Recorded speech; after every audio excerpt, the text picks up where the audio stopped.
प्यारे बच्चों, जैसे आप पहले प्रश्न तो देख चुके हैं, पढ़ चुके हैं। अब दूसरा प्रश्न है आपका। मान लीजिए ए, देखिए जैसे कि हम आपको पहले बताए थे, अगर समुच्चय को आप दर्शा रहे हैं तो दो मझले कोष्ठक के बीच में अवयवों को कामा से पृथक करके ही आप लिखते हो। तो यहाँ पर ए समुच्चय है, इसमें 1 से लेकर 6 तक की संख्याएं आपकी दी गई हैं।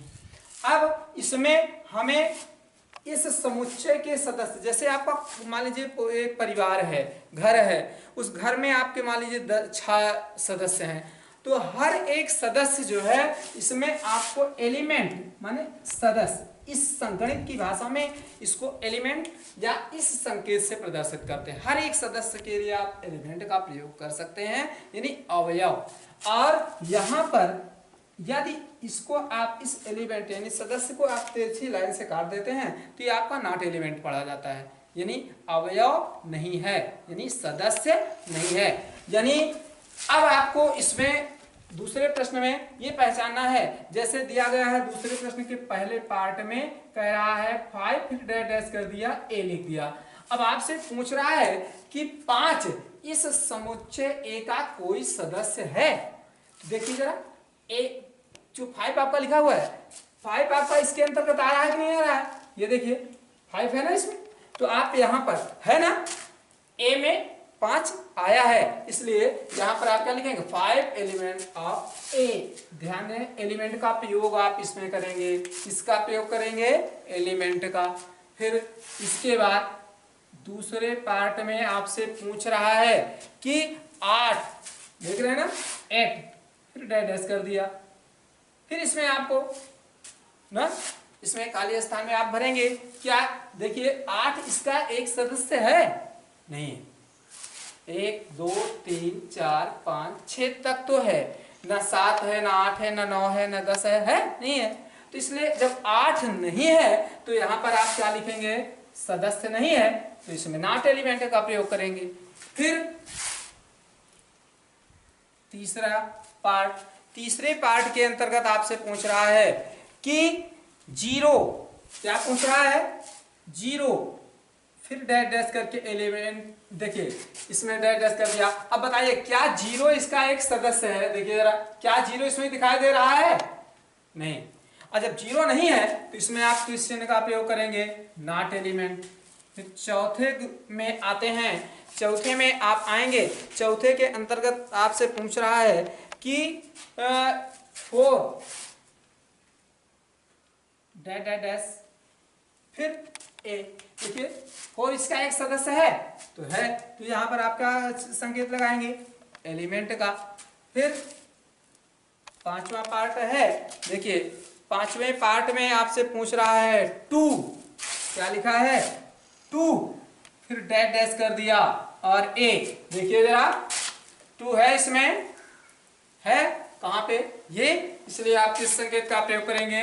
एलिमेंट का। फिर यहां पर पांचवें पार्ट में इसके पूछ रहा है, पांचवें पार्ट में, पांचवा पार्ट तो हो गया, छठे पार्ट में, छठवें पार्ट में पूछ रहा है आपसे कि 10 फिर डैश कर दिया ए। अब देखिए क्या 10 इस समुच्चय के अंतर्गत आया है? नहीं। क्यों? क्योंकि समुच्चय में हमारे संख्या कहां से कहां तक लिखी है? 1 से लेकर 6 तक। 10 लिखा है नहीं। और जब 10 नहीं लिखा है तो इसमें किस संकेत का प्रयोग करेंगे आप? Not element. किस संकेत का प्रयोग करेंगे? Not element. ये तो था आपका दूसरा प्रश्न। दूसरे प्रश्न के बाद हम आते हैं तीसरे प्रश्न में।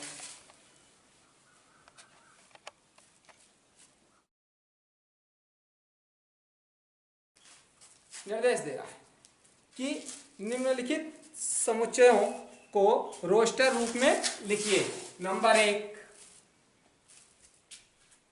ध्यान दें, नंबर 1 में कह रहा है आपका ए समुच्चय है कोई, ए में दे रहा है यक्स सच दैट, जो डबल बिंदी है आपकी, ये सच दैट पढ़ते हैं। सच दैट का मतलब ऐसे हैं कि, ठीक। यहां पर लिखा है कि यक्स सच दैट यक्स एक पूर्णांक है, यक्स सच दैट यक्स एक पूर्णांक है। कैसा पूर्णांक है? और इसके बारे में लिखा है और -3 से बड़ा है यक्स और 7 से छोटा है। यानी यक्स, ध्यान दीजिएगा,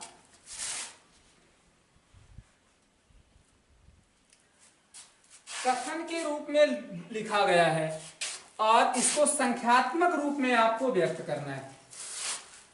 देखिए, संख्यात्मक रूप में व्यक्त करने के लिए अब आप इसमें रोस्टर विधि में आप इसको लिखेंगे कैसे?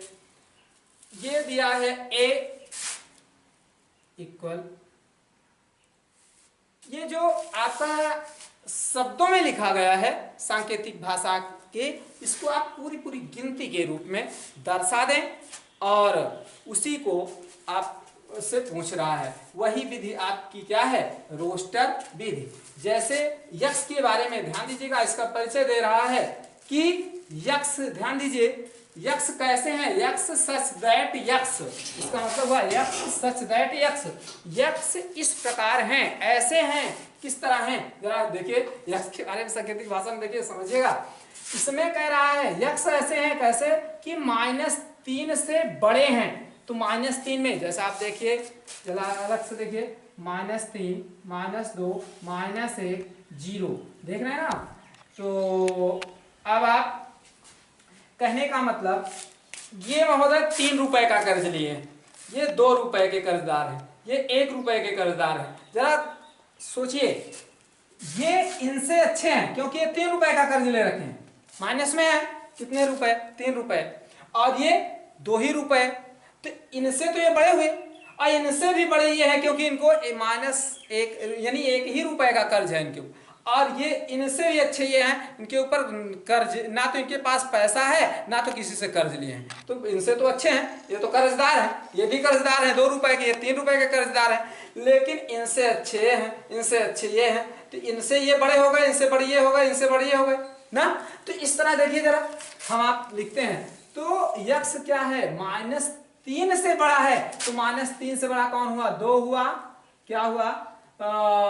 -1 हुआ, 0 हुआ, 1 हुआ, और 2, 3, 4, 5, 6। और इधर देखिए, फिर यक्स में एक बांड लगा दिया है, क्या? यक्स छोटा है, लेकिन किससे? 7 से। किससे छोटा है? 7 से। अर्थात यक्स जो है -3 से बड़ा है। देखिए, -3 से बड़ा होने का मतलब क्या हुआ? -3 को आप काट दें, तो यहां से लेकर यहां तक का जो संख्याओं का समूह है वही इसके अंतर्गत लिखा जाएगा। ये सभी किसके मान हो गए? यक्स के। ये सब किसके मान हो गए? यक्स के। और यह इसमें संकेत में दर्शा रहा है कि यक्स -3 से, यक्स -3 से बड़ा है और 7 से छोटा है। इसको आप मझले कोष्ठक के अंतर्गत लिखेंगे, तो -2, -1, 0, 1, 2, 3, 4, 5 और 6। ये आपकी हो गई रोस्टर विधि। कौन सी विधि हो गई? रोस्टर विधि। फिर अब आते हैं दूसरे वाले पार्ट में।